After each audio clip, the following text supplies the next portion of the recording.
ಇವತ್ತು ಬೆಂಗಳೂರಿನ ಮೊದಲನೇ ಸಭೆ ನಡೀತಾ ಇದೆ. ತಮ್ಮೆಲ್ಲರೂ ಕೂಡ ಶುಭಾಶಯಗಳು. ತಾವೆಲ್ಲ ಬೆಂಗಳೂರು ನಾಗರಿಕರಿಗೆ ಅನೇಕ ವಿಚಾರಗಳನ್ನು ತಿಳಿಸ್ತಾ ಇದ್ದೀರಿ. ಇವತ್ತು ಇತಿಹಾಸ ಪುಟಕ್ಕೆ ಬೆಂಗಳೂರು ನಗರ ಸೇರ್ತಾ ಇದೆ. ಹೊಸ 5 ಕಾರ್ಪೊರೇಷನ್ಗಳಾಗಿದೆ, 5 GB ಆಗಿದೆ. ಮುಖ್ಯಮಂತ್ರಿಗಳೇ ಈ ಜವಾಬ್ದಾರಿಯನ್ನು, ಬೆಂಗಳೂರು GB ಜವಾಬ್ದಾರಿಯನ್ನು ಅವರಿಗೆ ವಹಿಸಿದ್ದೇವೆ. ಯಾಕೆಂದರೆ ಎಲ್ಲ ಕಾರ್ಪೊರೇಷನ್ಗೂ ಅತಿ ಹೆಚ್ಚು ಹಣವನ್ನು ಕೊಡಬೇಕು. ಮೇಜರ್ ಪ್ರಾಜೆಕ್ಟ್ಸ್ ಎಲ್ಲ ಸರ್ಕಾರನೇ ಸಹಾಯ ಮಾಡಬೇಕು. ಆ ದೃಷ್ಟಿಯಿಂದ ಮುಂದಕ್ಕೆ ಶಾಶ್ವತವಾಗಿ ಯಾವಾಗಲೂ ಕೂಡ ಮುಖ್ಯಮಂತ್ರಿಗಳು ಅಧ್ಯಕ್ಷರಾಗಿ GBಯಲ್ಲಿ ಯಾವುದೇ ಸರ್ಕಾರ ಇರಲಿ ಆಗಬೇಕು ಅನ್ನೋ ದೃಷ್ಟಿಯಿಂದ ಇದನ್ನು ನಾವೆಲ್ಲ ಭಾಳ ಆಲೋಚನೆ ಮಾಡಿದ್ದೇವೆ. ಎಲ್ಲ ವಿರೋಧ ಪಾರ್ಟಿಯವರು ಕೂಡ ನಮ್ಗೆ ಸಹಕಾರ ಕೊಟ್ಟಿದ್ದಾರೆ.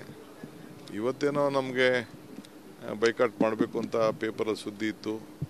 ನಾನು ಲೀಡರ್ ಆಫ್ ದಿ ಅಪೋಸಿಷನ್ಗೆ ಮಾತಾಡಿದ್ದೀನಿ, ರಿಕ್ವೆಸ್ಟ್ ಮಾಡಿದ್ದೀನಿ, ಬಂದು ನಿಮ್ಮ ನಾವು ಬೇಡಿಕೆ ಏನಿದ್ರು ಕೂಡ ಹೇಳಿ, ತಪ್ಪೇನಿಲ್ಲ.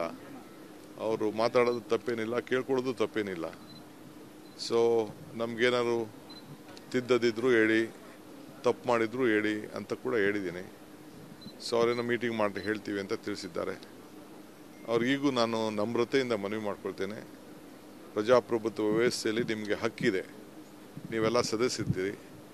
ನಿಮ್ಮ ರಾಜಕಾರಣ ಆಮೇಲೆ ಮಾಡ್ಕೊಳ್ಳೋಣ ಎಲೆಕ್ಷನ್ ಟೈಮಲ್ಲಿ. ಈಗ ನೀವೆಲ್ಲ ಬಂದು ನಿಮ್ಮ ಅಹವಾಲನ್ನು GBA ಸಭೆಯಲ್ಲಿ ಮಂಡಿಸಬೇಕು ಅಂತೇಳಿ ನಾನು ಅವರಿಗೆಲ್ಲ ರಿಕ್ವೆಸ್ಟ್ ಮಾಡ್ತಾಯಿದ್ದೀನಿ.